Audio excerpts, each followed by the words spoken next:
Awas, ibu mesti hati-hati ya, karena ini bisa terjadi, Bu. Dan saya kira hadisnya sekarang sudah berlaku. Inna baina yaday sa'ah, atau inna baina yaday sa'ati, sungguh masa-masa mendekat ke akhir zaman itu akan terjadi sebagai berikut.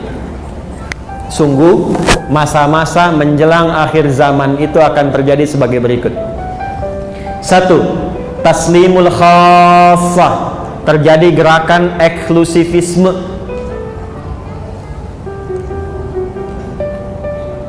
Apa Ustadz eksklusivisme itu?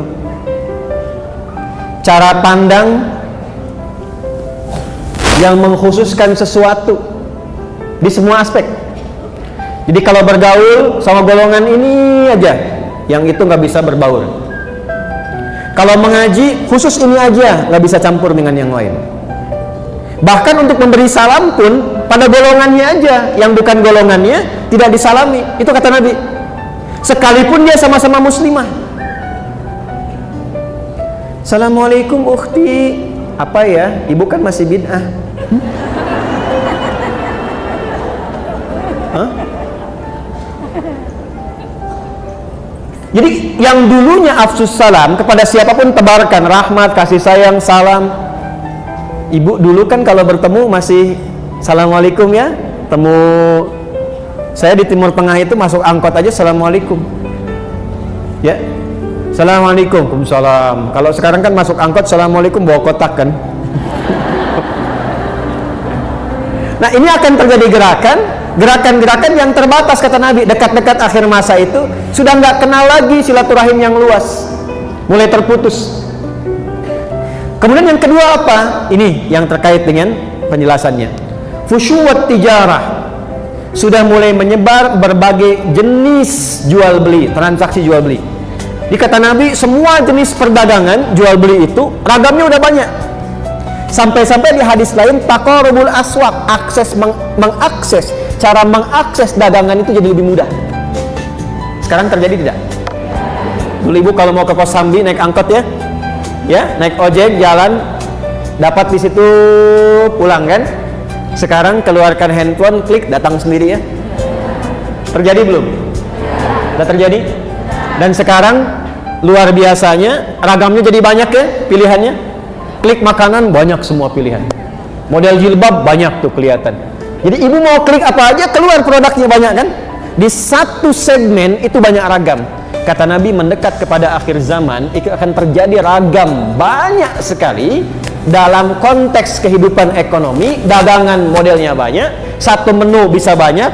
Ibu kalau keluar saya tuh bingung tuh, sate aja sekarang banyak. Sate A, sate B, sate C, sate ini ya. Kemarin mau kurban grade-nya aja banyak ya. Kurban grade A, kurban grade B, kurban grade C dan sebagainya. Ya, yang jadi persoalan apa? Sampai-sampai saking banyaknya peluang berdagang itu, istri ikut membantu suami hadir di dalamnya. Fatu'inul mar'atu zawjaha fit tijarati, itu hadisnya. Maka suami mulai melibatkan istri dalam bisnis, dalam dagangnya. Atau kadang-kadang istri inisiatif nyusul suami pengen sama-sama dagang. Terjadi nggak sekarang? Tuh, kan? Kayaknya, Pak, Mama buka ini aja deh, gitu ya. Bapak ke kantor, Mama pengen buka ini. Salah tidak? Tidak. Salah tidak? Tidak. Sampai di sini hadisnya tidak menyoal. Ibu mau dagang? Silahkan. Ibu mau berniaga? Silahkan. Tapi yang jadi persoalan adalah ketika sudah mulai merasa sukses, baik dan seterusnya, istri naik posisi dan merasa melebihi suami, dan disitulah kemudian mengambil tanggung jawab nafkah dalam kehidupan rumah tangga. Muncul persoalan. Dampaknya apa? 1, mulai mengabaikan tugas pokok. Ini yang dimaksudkan. Akan terjadi masa menjelang kiamat saat perempuan ikut kepada aktivitasnya laki-laki. Maka yang terjadi apa? 1, pokok fitrahnya mulai berubah. Bu masih ingat tadi penciptaan dengan laki-laki sama sempurna tidak? Sama. Walaupun sama-sama sempurna, ada bagian yang beda tidak? Baik, laki-laki punya rahim tidak? Perempuan? Walaupun sama-sama wajah, laki-laki perempuan dah kelihatan beda atau sama? Beda. Saya kalau ngelihat Kang Ugi, oh ini udah pasti laki-laki, nggak mungkin perempuan, ya kan? Jadi kalau ibu keluar, udah pasti laki-laki nih, perempuan nih, ya kan? Baik, maka nanti kata Nabi akan ada tuntutan-tuntutan dari kejadian-kejadian menjelang akhir zaman yang memaksa perempuan ingin terlibat seperti laki-laki sehingga dia merubah tampilan-tampilan diri. Minimal ibu pakaian laki-laki dengan perempuan sama tidak? Akan muncul perempuan yang ingin bergaya seperti laki-laki. Pakaian. Laki-laki wajib menutup aurat? Laki-laki wajib menutup aurat? Perempuan wajib menutup aurat? Menutup aurat sama-sama. Laki-laki sama, perempuan sama. Tapi yang ditutup dan cara menutup kan beda. Jelas? Akan terjadi perempuan mengenakan pakaian perempuan tapi ingin seperti laki-laki. Ada sekarang? Ada sekarang? Bahkan beberapa tempat dibuat seragamnya sama kayak laki-laki kan? Yang paling menarik, boleh jadi sama-sama berjilbab tapi auratnya masih tampak. Jelas? Maka hati-hati. Kalau sudah masuk ke situasi itu, pertahankan Bu ini healingnya. Jangan berpaling. Sebab ketika diikuti itu, berpaling dari ketentuan Allah, yang terjadi nanti akan marak apa? Karena pakaian sudah berubah. Awas, hati-hati. Aurat yang ditutup terbuka.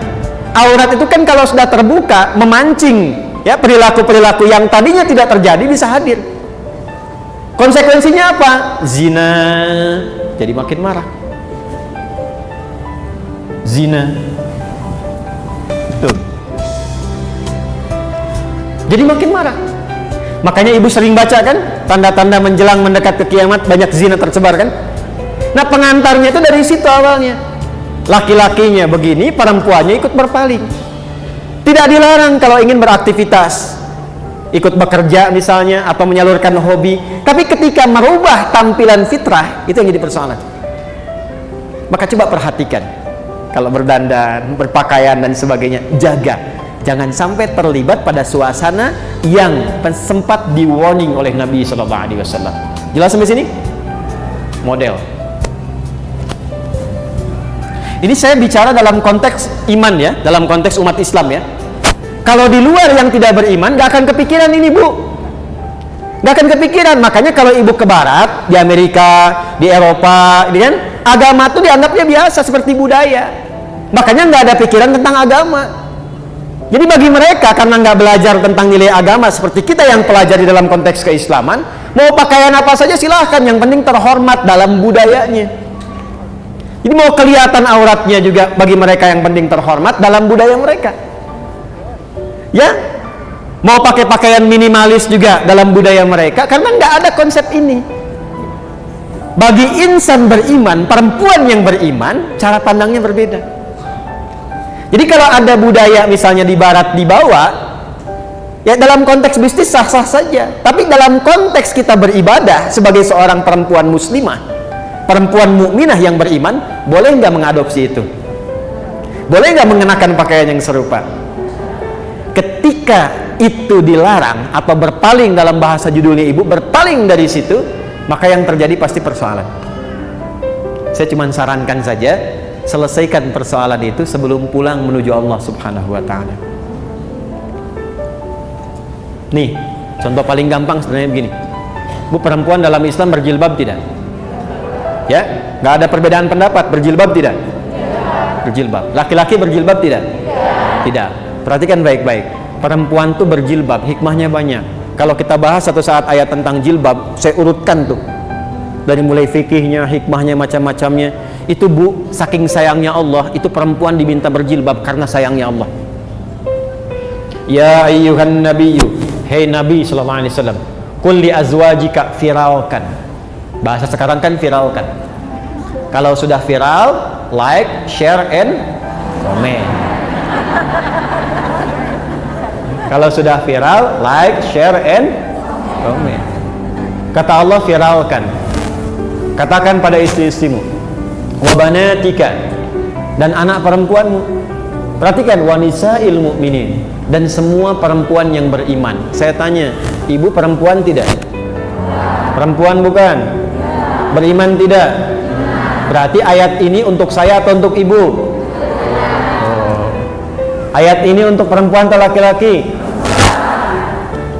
Yudnina min jalabibihinna asa an yu'rafna fala yu'dzain. Kata Allah, kenakan jilbab.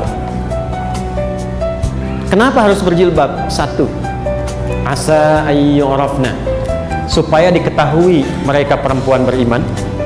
Kalau sudah tahu, fala yu'dzain, maka melekat hukum pada laki-laki untuk menghormati dan membantu serta melindunginya. Jadi dulu Bu, kisahnya begini.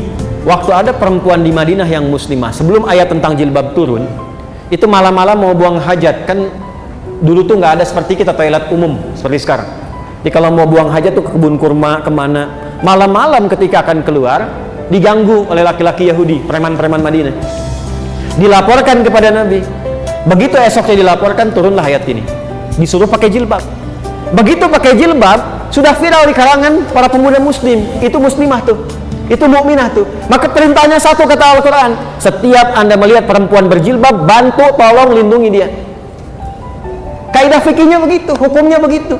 Jadi sebetulnya saya kalau melihat ibu berjilbab kesulitan, saya wajib bantu ibu. Enak bener deh ibu beli beras, aduh susahnya, kelihatan sama Pak Duni, saya aja yang bawain Bu tuh. Saya ada perlindungan. Jadi jilbab itu bukan sekedar dikenakan untuk menunjuk identitas sebagai insan beriman muslimah, bukan hanya itu wujud sayangnya Allah kepada perempuan. Kalau mau digali dari segi kesehatan, dari segi macam-macam banyak, tapi kesimpulannya satu, Allah sayang pada perempuan. Itu kalau fikihnya dipraktekkan tuh luar biasa. Sekarang kenapa Allah yang sudah sayang, perempuannya berpaling? Allah sayang memberikan jilbab. Banyak orang mencari kasih sayang Allah. Ini Allah langsung memberikan kasih sayangnya. Saking sayangnya pakai nih. Saking sayangnya Allah, bahkan Masya Allah meninggal pun masih dijilbabin juga. Kain kafan perempuan kan beda dengan laki-laki Bu ya. Yang perempuan ada kudungnya tidak? Laki-laki ada tidak? Tidak. Jangan sampai meninggalnya pakai kudung, hidupnya nggak pakai jilbab. Ntar malaikat nanya, Cici siapa nih katanya? Kan? Udah meninggal kok kudungan? Itu. Halo? Ini kan? Jelas ya? Jadi cara memposisikannya demikian. Jadi ibu maksudnya. Ibu tata betul tuh, akan tiba masa-masa seperti itu. Sekarang saya tanya, ada nggak pekerjaan yang membuka lowongan kerja untuk perempuan tapi harus lepas jilbab? Berarti hadis Nabi benar atau tidak? Tuh. Itu aja sederhananya dulu. Jelas sampai sini? Alhamdulillah kita di Indonesia. Karena di Indonesia untuk mempraktekkan agama itu sudah jadi ketentuan di undang-undang. Pasal 29 ayat 2. Negara menjamin kemerdekaan tiap-tiap penduduk untuk memeluk agamanya masing-masing dan beribadah menurut agama dan kepercayaannya itu. Jilbab bagi perempuan bagian dari ibadah. Paham?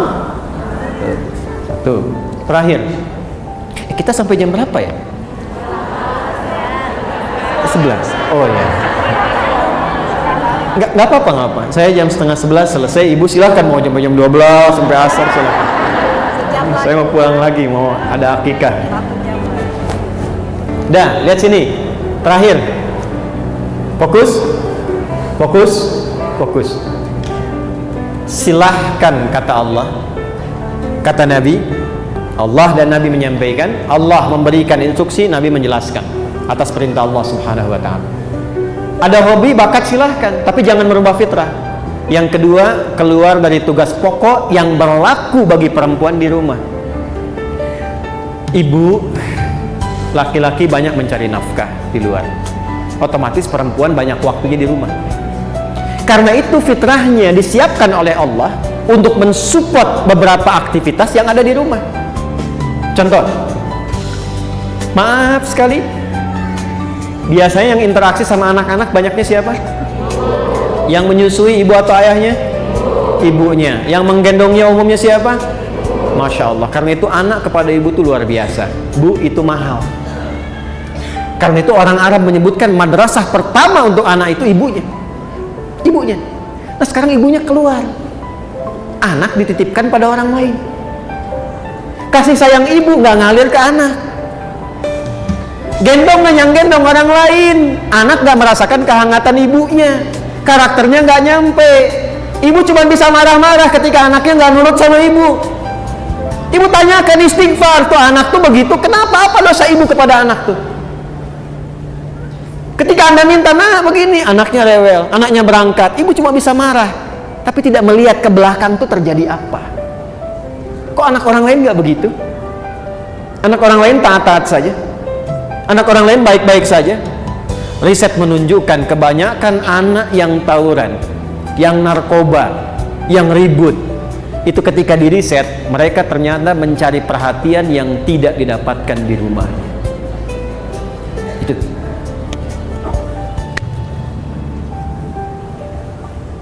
Ibu ke masjid boleh tidak? Boleh. Dengan syarat tempatnya ada khusus, aman dari fitnah, dan tidak melalaikan kewajiban di rumah tangga. Ada anak minta ASI pada ibu, ibu nggak boleh. Sebentar ya, mama subuh 2 rakaat, bentar balik lagi. Nggak bisa, dosa malah. Ibu sholat di rumah, dan ketika sholat di rumah demi memenuhi kebutuhan yang di rumah juga, itu sama nilainya dengan suami yang ke masjid. Nilainya sama. Yang mau saya katakan, urusan akhirat saja tidak mengabaikan konteks kehidupan rumah tangga, apalagi cuma urusan dunia. Jadi mulai hari ini, keluar dari sini pakaian tata dengan baik, cek di rumah apa yang belum tuntas. Karena sesukses-sukses anaknya, ketika anak sukses hebat apapun, perintah pertama Al-Quran, hey, jangan dulu bagi dengan yang lain, bagi dengan ibumu dulu. Bagi dengan ibumu dulu. Minimal doakan ibumu, doakan ayahmu. Itu yang di Quran surah 46 ayat 15 itu. Tapi ibu yang bagaimana yang mesti diberi perhatian, ayah yang bagaimana yang mendapatkan itu semua. Jangan sampai tidak terjadi semua itu. Adalah ibu yang justru bisa memberikan waktunya untuk membuat anaknya sukses di kemudian hari. Dan itu tidak mungkin terjadi kalau di rumahnya berkurang waktunya hanya untuk keluar. Tidak disalahkan ketika keluar, tapi bagi sehingga tidak meninggalkan yang pokok. Saya tutup yang terakhir. Ibu mau jadi perempuan solihah? Alhamdulillah. Yang mau? Ya, insya Allah katakan amin. Alhamdulillah. Maka teruskan kembali ke Quran surah keempat ayat 34. Kalau ingin jadi istri ibu yang solihah, cirinya 2. Ada berapa cirinya? 2. Fas-solihatu. Tadi kan ar-rijalu kan? Sekarang fas-solihatu. Maka istri-istri yang solihah itu ciri pokoknya 2. Qanitatun. Ciri pertama qanitat, jamak dari kata qanita. Bahkan saking inginnya ada ibu yang memberi anaknya namanya qanita. Ada qanita. Oke. Apa artinya qanita? Ya, itu terjemahan kan ya. Baik. Qanita itu sifatnya kunut, berarti doa kunut itu doa taat dia. Baik. Qanitat artinya kepatuhan yang total. Kepatuhan yang total kepada Allah, itu dasarnya. Kepatuhan yang total kepada Allah.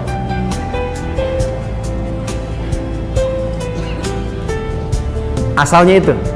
Nanti kalau dibawa ke aspek-aspek ibadah atau rumah tangga, maknanya menjadi luas. Contoh, kalau sholat, tanda patuhnya kita kepada Allah itu ditunaikan dengan khusyuk. Nah, khusyuk itu kadang disebut oleh Quran dengan qanitun, jamaknya qanitin, dari kata qanita. Contoh di Quran surah kedua Al-Baqarah ayat 238. Hafidhu ala salawati was salatil wusta wa qumu lillahi qanitin. Quran surah kedua Al-Baqarah ayat 238. Posisinya paling kanan sebelah atas di mushaf. Kalau dibawa ke rumah tangga, maksudnya begini. Kepatuhan kepada Allah dengan cara menaati suami sepanjang tidak menyalahi ketentuan Allah. Saya ulang ya, ibu jangan senyum dulu tuh. Kepatuhan kepada Allah dengan cara menaati suami sepanjang tidak menyalahi ketentuan Allah. Awas bu ya. Ini yang pokok untuk perempuan solihah nih, istri solihah. Dan kalau ibu bisa lakukan itu, dijaga sampai meninggal, itu hisabnya Masya Allah. Langsung diperintahkan oleh Allah untuk ke surga dari pintu mana saja yang dipilih. Nggak cukup dengan amin, kita bacakan dulu hadisnya ya. Lihat sini, perhatikan. Idza shallatil mar'atu salataha, kalau ada seorang perempuan cuman sholat fardu selama hidupnya, nggak pernah sholat sunnah, nggak pernah tahajud, nggak pernah duha, nggak pernah syuruk dan sebagainya. Wa shamat shamaha, dan hanya puasa wajib saja, Ramadan saja, nggak pernah Senin Kamis, nggak pernah Ayyamul Bid. Wa ata'at zaujaha, tapi dia patuh pada suaminya, taat dalam rangka mematuhi Allah. Perhatikan. Wa hafizat farjaha, dan menjaga diri tidak selingkuh. Qila laha yaumal qiyamati, akan dikatakan kepadanya saat hisab, udkhulil jannata min haitsu syi'ti, langsung aja masuk surga dari pintu manapun yang kau kehendaki. Hadisnya sahih. Rawahu Tirmidzi, hadis riwayat Imam At-Tirmidzi, hadisnya sahih. Jadi kalau suami meminta ibu pada kebaikan, ibu taati, bukan lihat suaminya karena menaati Allah, itu nilainya tinggi di hadapan Allah, Bu. Contoh gini, Mah pergi pengajian ya, Ustadz Fulan misalnya, bagus tuh, insya Allah ya siap berangkat, itu kalimat itu nilainya tinggi di hadapan Allah. Mah berjilbab ya, insya Allah siap. Mah anak-anak masuk sekolah tahfidz aja deh, insya Allah. Itu ketika direspon tinggi nilainya. Jelas? Tapi saat memerintahkan kepada yang tidak baik, ibu boleh menolak. Saya ulang ya, boleh menolak, cuma kalimatnya belum selesai. Menolak dengan cara yang baik. Ingat yang pemimpin itu siapa? Suami. Contoh, Mah lepas dulu jilbabnya ya, Papa ada family gathering, yang lain gak pakai jilbab, Papa gak enak. Sebentar aja, cuma 30 menit, dari itu pakai lagi. Ibu kalau jawabnya, apa? Tahu nggak Pak? Ini, itu rame itu. Tapi kalau ibu cara masuknya, Pak, dulu Mama sebelum meninggal, dari kecil sudah melatih aku untuk pakai jilbab. Aku niatkan pakai jilbab ini diantara amalan yang jariahnya insya Allah sampai ke Mama, ke Papa. Kalau dilepas 30 menit dan di saat itu kemudian aku wafat, meninggal dalam keadaan tidak berjilbab, kira-kira bagaimana di hadapan Allah? Ya sudah deh, nggak apa-apa, pakai aja, mungkin jadi dakwah. Ya itu cara masuk yang enak, itu halus. Ya boleh menolak, tapi cari jalan yang terbaik, yang halus. Terus ya, Mas ini, Ma mau tahajud dulu Pak, udah temenin Papa nonton dulu nih, ini babak kedua nih, rame nih. Bola misalnya kan, baik, gini aja deh Pak. Dalam tahajud, setelah sholat, Mama doakan klubnya Papa bisa menang. Ya udah tahajud sana. Tahajud kan. Tiba-tiba kalah kan, Mama sih tahajud. Iya, Papa sih diminta menang malah menangis. Kayaknya, udah. Jelas ya?